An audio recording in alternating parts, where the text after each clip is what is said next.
Mga student athlete mula sa Pangasinan Division 2 nagtagisan sa iba't ibang sports. Silipin sa report. Baka sa mukha ng mga atleta ang excitement na makapaglaro sa kani-kanilang sports ngayong formal lang binuksan ang Division Sports Club Tournament 2025 sa Mangaldan National High School. Sana po ay maglaro po tayo ng may fairness, may respeto at syempre yung friendship at saka sportsmanship sa mga kapwa manlalaro. Magtatagal ang division meet hanggang Linggo. Ang mga elementary level dance sports competitor, halo-halong emosyon daw ang nararamdaman. Excited po. Bakit? Kasi po, sasayaw na po kami. Medyo kinakabahan na excited. Bakit may kaba? Kasi first time ko po ngayon na po sa division. Excited din po na kinakabahan.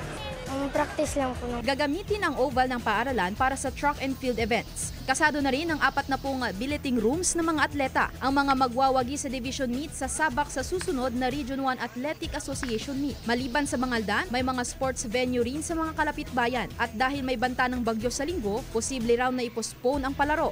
Gayunman, kapag okay naman po ang panahon, we will do this indoor programs or indoor activities po sa atin. kasama si Daryl Peralta, Sandy Salvacio, One North, Central Luzon.